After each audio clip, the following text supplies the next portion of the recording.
encore une recrue pour l'Olympique de Marseille, et qui n'est autre que Luan Pérez, défenseur central de Santos dans le championnat brésilien. Encore un joueur du championnat brésilien et encore un Brésilien. Et oui, Pablo Longoria s'exporte dans le monde entier et c'est assez plaisant à voir, de voir qu'on a des pistes un peu partout dans le monde. En tout cas, voilà, ce podcast il est vraiment prévu pour parler de notre nouvelle recrue en défense, et on en avait bien besoin d'une recrue, surtout en défense centrale. Pour en parler avec moi aujourd'hui, j'ai le plaisir déjà d'être accompagné de notre ami Glofar. Comment ça va, Théo? Salut Quentin, comment ça va? Moi ça va super. Écoute, on enchaîne les recrues, donc du coup à la commanderie enchaîne les podcasts, donc forcément ça fait plaisir. Et, je suppose que toi aussi pour le coup. Ah bah oui, oui, plus il y a de podcasts, ça veut dire plus il y a de recrues, donc si en plus elles sont qualitatives comme là, bah c'est parfait. Et ben justement, en parlant de qualité, on va en parler de ce joueur, puisque on a la chance avec nous d'avoir Benjamin, le gérant de la page Santos France sur Twitter. Comment tu vas, Benjamin?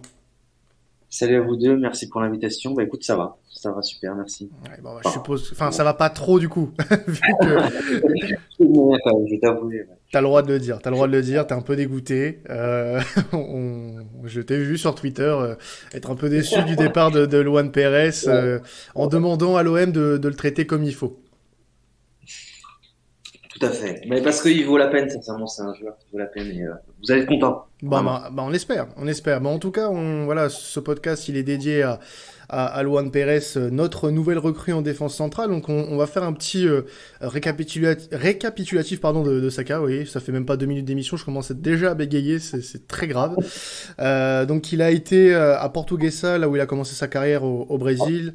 Il a fait Santa Cruz, il a fait voilà, plein d'autres clubs, Fluminense notamment. Oui, c'est ça. Il a fait une petite pige en Europe entre 2019 et 2021, où il a été à Bruges. Il a été pendant 1 an et demi, de août 2019 à février 2021, pardon, où il a été recruté par Santos pour quasiment 3 millions d'euros. Et là, du coup, débarquement à Marseille pour Luan Pérez, qui va renforcer un secteur défensif phocéen qui en avait forcément énormément besoin. Théo, toi, forcément, t'as dû le suivre un petit peu, toi qui suis les rumeurs mercato, donc forcément, t'as pu regarder un petit peu ce que donnait Luan Pérez. Et puis je sais que depuis qu'on parle de Gerson à Marseille, le championnat brésilien, c'est ta passion. Tu peux nous en dire un mot sur Luan Pérez, de ce que tu as pu, toi, observer? Alors moi de ce que j'ai pu voir, parce que comme tu as dit, j'ai beaucoup regardé le championnat brésilien depuis Gerson, mais je suis pas un grand fan de ce championnat-là malheureusement, mais je me suis forcé entre guillemets pour Gerson et aussi pour Sampaoli d'ailleurs, quand il y avait Sampaoli. C'est vrai, oui. Et Et donc pour Luan Pérez également, j'ai eu l'occasion de voir un match en direct et des matchs en différé.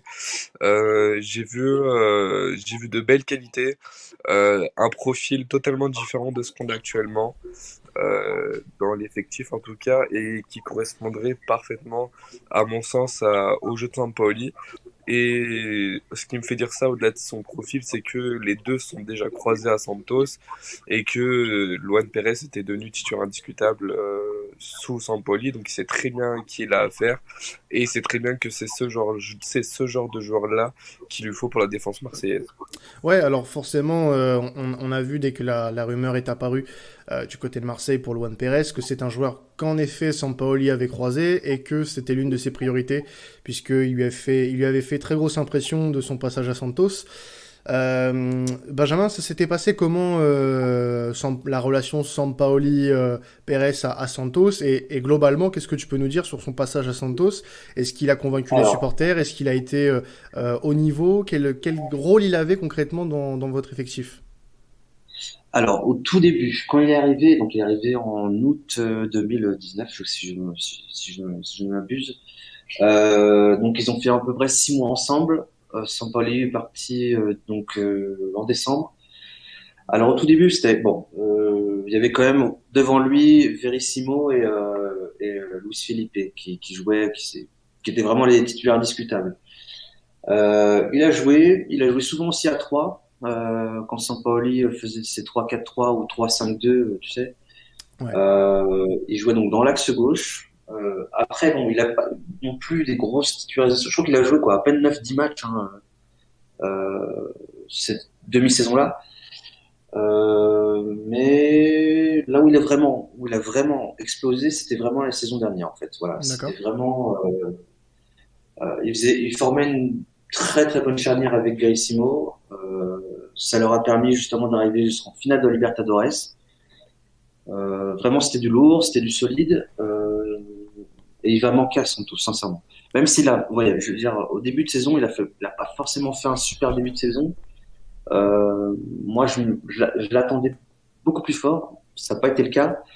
Mais bon, depuis 2-3 semaines, bon, ça a été mieux quand même. Ça a été un peu mieux quand même. Mais il va manquer évidemment. Il va manquer, Alors, évidemment. et tu dis qu'il va manquer. Alors, je pense qu'on on peut aussi, du coup, en venir à ses qualités de footballeur et donc de défenseur, puisque c'est là où il sera utilisé. Est-ce que tu peux nous en dire un peu plus sur le profil de Luan Pérez? Quel joueur, quel type de défenseur c'est? Alors, moi, j'ai entendu de ce que j'ai lu et de ce que j'ai pu voir un petit peu, grâce notamment au compil de notre ami Glofar, que c'est un défenseur qui est assez dur quand même, assez rude sur l'homme. Qu'est-ce que tu peux nous en dire, toi, de ton côté? Bon, c'est rude, je sais pas. Enfin, après, ça dépend de la perception de ce mot-là, mais c'est vrai que moi, rugueux, rude, je suis pas forcément sûr, mais c'est pas quelqu'un qui c'est quelqu'un qui va rester debout, qui va D'assez solide, en fait, c'est ça que tu attaquer veux dire. pour découper le. Voilà, il est solide. Voilà, c'est exactement ce que je cherchais, c'est solide, propre, belle ressortie de balle. Il a un bon jeu de tête aussi, parce qu'il fait 1,90 m quand même. Et pour une équipe qui souhaite de sortir de derrière, c'est un très bon défenseur, Ouais. sincèrement. Et voilà. Mais sincèrement, vraiment, là, ce que vous prenez, c'est quand même le meilleur défenseur central pour moi du championnat brésilien. Et comme j'ai pu le dire, si dans 6-8 mois, sincèrement, si ça clébante bien, dans 6-8 mois, il est sélectionné en équipe du Brésil, je le Ah pense. ouais, ah ouais, carrément. Tu penses qu'il peut passer un Ouais, palier ouais, s'il est bon à Marseille? complètement. Il va jouer la Ligue Europa, il va jouer en Ligue 1 quand même. Euh, Là, sincèrement, il y a beaucoup de journalistes qui l'ont dit. Hein, si Luan Pérez n'a pas été encore sélectionné, c'est parce qu'il joue à Santos et non pas à Flamengo ou à São Paulo, tu vois. Hmm, ouais. Donc, enfin, et donc, du coup, voilà. Moi, je pense qu'il va jouer à Marseille, il va jouer une Coupe d'Europe. Voilà, si ça m'acclimate bien, il jouera pour l'équipe du Brésil voilà, en 6-8 mois, je pense. Oui. Bah, au vu de ce qu'est en train de nous dire Benjamin, Théo, concrètement, on peut penser que ça ne peut que réussir. Il connaît le coach, il va forcément voilà, avoir des repères, et puis il va jouer dans un dispositif visiblement qui lui convient. On est d'accord que là, honnêtement, il y a peu de marge possible pour une erreur ou un flop pour Luan Pérez. Toujours une marge d'erreur Bien parce sûr. que c'est un joueur qui signe à l'OM. À l'OM, il y a une exigence qui est beaucoup plus dure que dans d'autres clubs, encore plus en Europe. Donc, il y C'est vrai. a chaque joueur a un risque de flopper. Le risque est minimisé par rapport à la connaissance du joueur, du coach, de l'envie de l'avoir et aussi de son prix. On va pas se le cacher. Ça minimise le risque. Après, moi, en termes de qualité intrinsèque du joueur, ce que j'ai remarqué beaucoup, c'est ça. Quand tu disais qu'il était agressif, dur sur l'homme, moi j'ai vu un joueur qui sortait beaucoup au pressing, qui voulait pas que l'adversaire se retourne, Mhm. quitte à déstabiliser l'alignement. Des fois ça marchait, des fois ça fonctionnait pas. Mais j'ai vu un joueur qui était beaucoup dans ça. Donc c'est pour ça que ça me fait dire que ça correspond à Sampaoli, parce que c'est ce qu'il veut. En balle au pied, c'est un joueur qui n'hésite pas à porter le ballon, qui va monter avec le ballon tant qu'il le peut, voire même dribbler, parce même il a un grand gabarit, il est quand même très fin techniquement.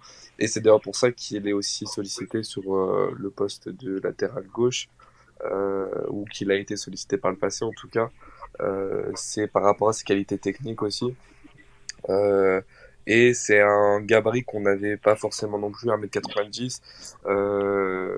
Moi, j'ai surtout vu un joueur qui s'imposait plus sur les duels aériens, sur corner, qui en imposait plus, mais sur les duels sur des relances, etc.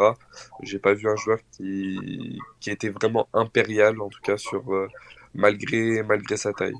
Ouais, donc il y a des petites quand même lacunes dans certains domaines, mais bon, ça reste minime par rapport à toutes les qualités qu'il peut avoir. Donc là, de ce que je retiens, on a surtout un joueur qui aime bien étouffer son adversaire, qui aime bien voilà, s'adapter au pressing que met en place l'équipe.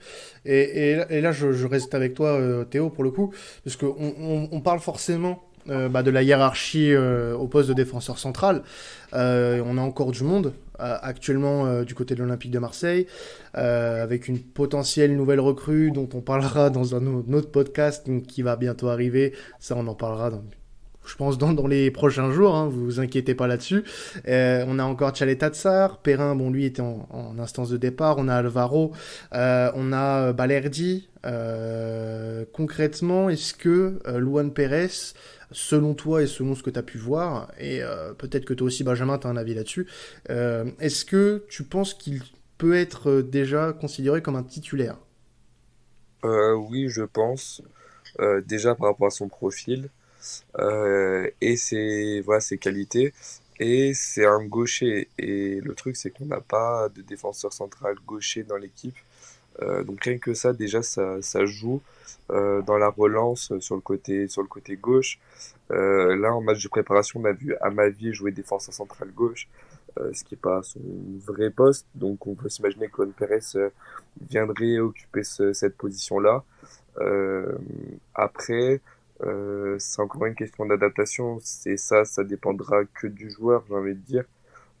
Ça dépendra pas du coach, enfin ça dépendra du coach de l'acclimatation, mais s'il veut être à 100%, il va falloir une adaptation rapide au championnat européen parce que il a eu une première expérience qui s'est pas bien passée à Bruges. J'espère qu'il a appris de ça. C'est un joueur qui est beaucoup plus mûr dans son jeu, qui a beaucoup plus progressé, et j'espère qu'il en retient des bonnes choses pour que ça profite à l'OM. Tu penses, toi, de ton côté, Benjamin, que c'est un joueur qui peut potentiellement s'imposer en tant que titulaire? Est-ce que tu nous suis un petit peu en Ligue 1? Est-ce que tu penses que quand tu vois les noms qui sont évoqués, d'ailleurs j'ai même oublié, peut-être fait exprès de pas parler de Tchaleta Tsar parce que on sait pas trop ce qui va être de son avenir, mais est-ce que il a sa place concrètement dans cet effectif, du moins en tant que titulaire? Est-ce que tu le vois être choisi par Sampaoli par rapport à des noms comme Alvaro, Tchaleta Tsar, Balerdi notamment? Ouais, ouais, non, ben oui, oui, je pense, hein, sincèrement.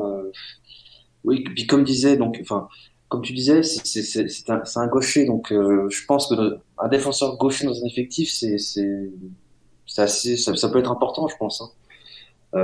J'ai regardé quelques matchs l'année dernière avec Calais Car, et c'est vrai que bon, enfin, euh, ça, ça respirait pas tellement le techniquement, enfin, je sais pas, il y avait quelque chose Il y avait que pas je trouve trop de assez, sérénité, quoi, c'est ça que tu veux dire. ouais, voilà, tout à fait, tout à fait. Là, Luan Pérez, tu vois, enfin, je trouve qu'il a engrangé de l'expérience Mhm. et, et je veux dire, il a une qualité quand même assez bonne. Donc oui, non, vraiment, je pense qu'il a toutes les qualités pour devenir titulaire à Marseille. Après, c'est là le danger. Je pense que Théo l'a bien résumé. À Marseille, il y a un niveau d'exigence qui est peut-être un peu plus élevé Oui, que dans d'autres clubs en Europe et peut-être même à Santos d'ailleurs. Et l'acclimatation qu'il va avoir du championnat, malheureusement pour lui et comme pour tous les joueurs qui vont venir de d'autres continents, notamment le continent sud-américain, je pense à Gerson qui arrive lui de Flamengo. Il y a une période d'acclimatation qui sera forcément donnée pour ces joueurs-là. On ne pourra pas forcément être exigeant dès le départ, évidemment. Surtout avec le nombre de recrues que fait l'Olympique de Marseille et Pablo Longoria sur ce mercato estival. On se doit aussi d'avoir une petite période d'adaptation parce que l'effectif est en train de changer complètement. Et c'est d'ailleurs quelque chose que je salue, parce que c'est quelque chose que je voulais, cette refonte de l'effectif. Mais attention, est-ce que il a les nerfs assez solides pour encaisser un changement de culture, un changement de jeu, même si voilà, les préceptes de Sampaoli sont peut-être pas trop éloignés de ce que le championnat brésilien a l'habitude de voir. On rappelle qu'il a fait pas mal de clubs il a fait pas mal de clubs au Brésil, il a notamment il a entraîné Santos il n'y a pas si longtemps que ça. Donc il y a des choses qui peuvent aider Luan Pérez à s'acclimater plus rapidement que possible. Mais est-ce qu'il n'y aurait pas voilà, ce petit danger que voilà, tout changement, ce soit au final néfaste pour lui? Moi, sincèrement, enfin, je pense pas. Au contraire, moi, je trouve que cette aventure pour lui, c'est que du bonus. Enfin, je veux dire, je pense même pas qu'il y ait pensé réatterrir de nouveau directement en Europe. Euh, Moi, je pense qu'il est très content d'être à Marseille, d'arriver à Marseille. Il y a des Brésiliens. Il va jouer la Ligue Europa. Il y a tout pour. Et donc, sincèrement, je pense que ça va être que du bonus pour lui. Il va se plaire à Marseille. Bon, peut-être que l'hiver, il va y avoir peut-être un petit coup de mou, je sais pas. Mais après, je sais pas ce que vous en pensez vous, mais moi, je pense pas. Non. Bah, après, pour ce qui est acclimatation, il a de la chance. Après, je pense que Théo pourra plus le dire que moi, parce il est de là-bas, mais directement. Mais au niveau de l'acclimatation, je pense que ça se fera facilement, sachant qu'en plus, tu l'as très bien dit, il y a des joueurs brésiliens, des joueurs sud-américains même, il y a des Argentins, voilà, il y a aussi, voilà, je pense qu'il y a une très bonne humeur dans ce groupe, amenée par tous les joueurs notamment. On y verra un peu plus clair sur l'effectif d'ici quelques semaines, notamment parce qu'il va y avoir des ventes qui vont devoir se faire aussi, faut pas l'oublier. Donc je pense que quoi qu'il arrive, il met les pieds dans un vestiaire qui voilà, retrouve petit à petit une joie de vivre qu'il n'avait pas forcément depuis le début de l'année 2021, avec les événements qui se sont passés. Là, il va atterrir dans un groupe qui fait voilà, qui renaît un petit peu, et puis voilà, il va atterrir aussi avec des supporters qui ont de nouvelles espérances, qui voilà, ont su patienter sur la fin de saison, ronger leurs freins, puisque bon, parfois même avec Sampaoli c'était pas simple, parce que voilà, l'effectif était pas forcément au niveau. Là aujourd'hui, il atterrit dans un effectif qui est choisi et validé par Longoria et Sampaoli.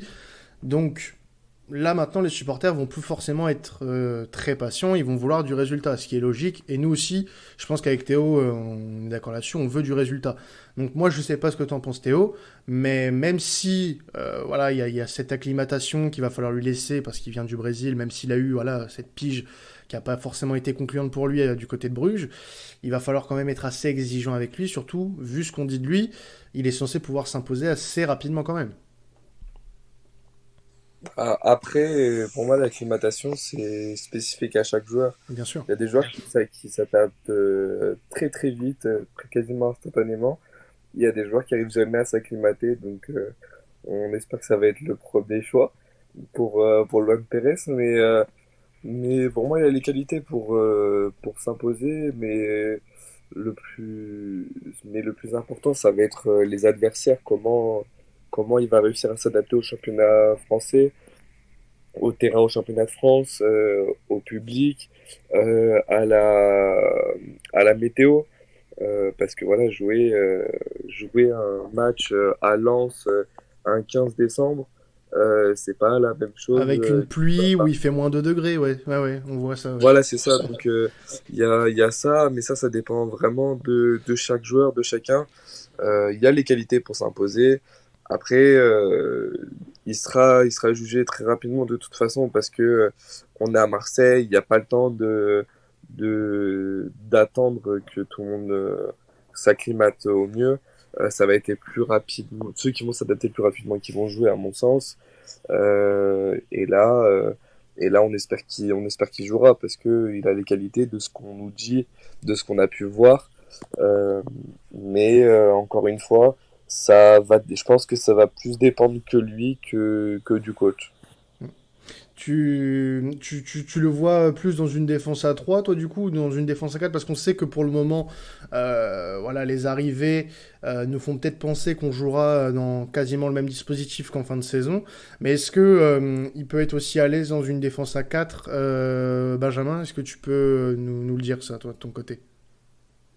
Ouais, bah alors du coup, là, tout le début de saison, en fait, même l'année dernière, c'était souvent la base de jeu 4-4, allez, 4-3-3. Donc, axe gauche, voilà. Mais après, il peut jouer aussi défense à 3. Si tu le mets, de toute façon, il faut toujours le laisser axe gauche. Voilà, il sera toujours, sincèrement, enfin, c'est ça son jeu, quoi. Voilà. Alors, il y a une chose que je voulais soulever là-dessus, parce que c'est un sujet qui a été abordé par notre président lorsqu'il parlait de Luan Pérez. Il peut jouer aussi arrière-gauche, alors ça oui, c'est vrai. Mais on en parlait un petit peu en off avec Benjamin. Voilà, c'est un joueur qui peut quand même pas mal dézonner et créer notamment le surnombre au milieu de terrain. Mais voilà, le mettre en latéral gauche, ce serait pas forcément la meilleure idée, surtout si on joue à 3, enfin même à 4 en soi, parce que toi tu trouves que c'est pas son meilleur poste, pardon, et que ça pourrait le brider en fait. Complètement. Je sais pas si vous vous rappelez de Doria. Il n'avait pas joué latéral gauche à un moment Si, donné à si, à un moment Marseille. donné, oui, il avait joué ce poste-là. Oui. Ouais, mais il avait fait son C'était meilleur complètement. match à gauche, hein. Mais contre Ah oui, l'OM c'était certainement. de France, Mais c'était son meilleur match à l'OM, c'était quoi? C'était latéral gauche, ça qui est paradoxal. paradoxalement, ouais. Mais alors là, par contre, franchement, moi, personnellement, je vois pas Luan Pérez jouer arrière gauche. Vraiment, latéral gauche. Autant il peut être, oui, effectivement, autant il peut dézonner, il peut apporter un peu de soutien au milieu de terrain. Mais alors, latéral gauche, je le vois pas du tout, vraiment. Enfin, même au niveau vitesse, quoi, ça Bah, collerait pas du tout. moi je trouve qu'il a les qualités, en tout cas pour être, pas pour avoir une vraie concurrence en tant que latéral gauche, mais en tant que latéral gauche occasionnel, je pense qu'il a les qualités offensives, en tout cas pour. Il a une bonne patte gauche, il a une belle vision de jeu, il se projette.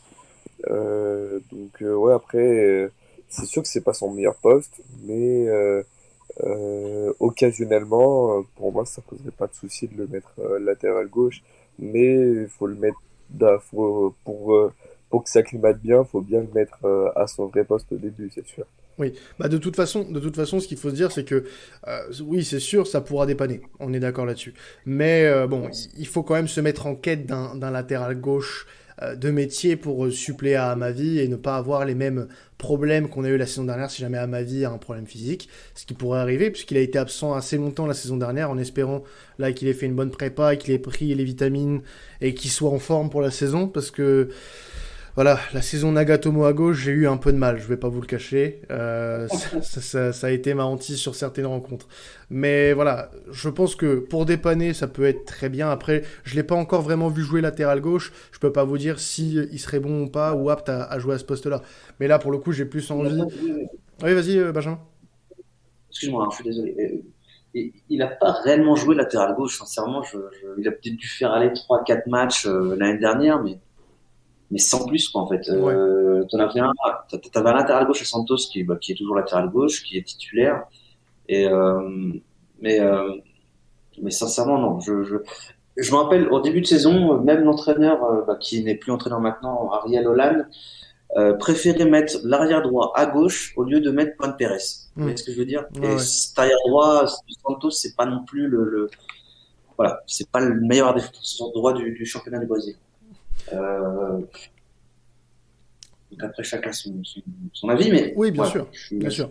Après, bon, voilà, ce sera pas forcément une solution fixe, hein. Luan Pérez latéral gauche à l'OM, et ça peut dépanner. Ça peut dépanner. Voilà. Ça sera pas le concurrent direct de Jordan Amavi, je pense, sur le couloir gauche. En tout cas, ce qu'on va lui demander, ça va être d'instaurer une certaine stabilité dans notre défense à 3, si on reste à 3, bien évidemment. Mais voilà, on lui souhaite en tout cas de réussir vite, parce qu'on a besoin de certitude en défense. Et bah du coup, toi, j'espère aussi, Benjamin, que tu lui souhaites le meilleur, même s'il est parti de Santos. Ah ben bien sûr, bien sûr, bien sûr. Moi, ce que je veux, c'est le voir avec le maillot du Brésil. Sincèrement, je le sais, je le souhaite. Hein, Tu c'est penses pas... qu'il pourrait le... Enfin, je vais peut-être me répéter là-dessus, hein, mais tu penses vraiment que le fait de jouer dans un club comme Marseille, là, qui va jouer l'Europe et qui va jouer vraisemblablement les premiers rôles en championnat cette saison, enfin du moins être dans la discussion pour le top 3, est-ce que ça peut vraiment lui faire passer ce cap et aller chercher une place de sélectionné avec la Seleção? Vraiment, je l'espère, sincèrement. Il a tout, voilà. Enfin, en plus, Gerson, ça va être la même problématique pour lui. Je pense que lui aussi mérite une sélection en équipe du Brésil. Les deux, si vraiment ils font une bonne saison, ils jouent la Coupe d'Europe à fond, etc. Ouais, moi j'y crois, vraiment j'y crois, sincèrement. Bon, après, pour les Coupes d'Europe, on est en France, hein, Benjamin. Donc, surtout pour l'Europa League, on n'est pas les plus forts là-dessus. Même si l'OM a démontré Ah, qu'il savait la jouer. Donc, on mais ils vont espère. avoir mais l'OM va avoir une très bonne équipe cette année, hein, Oui, ah bah sincèrement. non, mais honnêtement, on est très content pour le moment du mercato.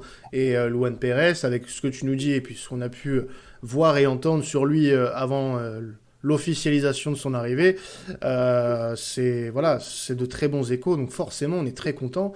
Et là, le recrutement qui n'est toujours pas fini d'ailleurs, nous fait espérer quand même quelque chose. Et voilà, ce genre d'arrivée, par exemple, n'aurait pas été possible sous l'ère héros.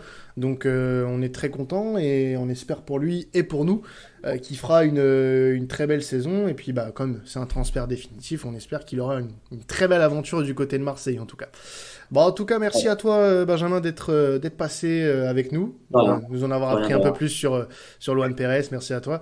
Et puis bah, merci bien Merci à sûr vous. à mon compère Glofar qui m'a accompagné sur ce podcast. Avec grand plaisir. Et grand plaisir. Bah écoutez, si vous êtes content, je suis content aussi. Et si vous êtes content, les auditeurs sont contents. Donc voilà, bah, c'était l'épisode sur Luan Pérez. Donc bah, comme vous le savez, à chaque fois qu'il y a une recrue, on vous fait un podcast dessus.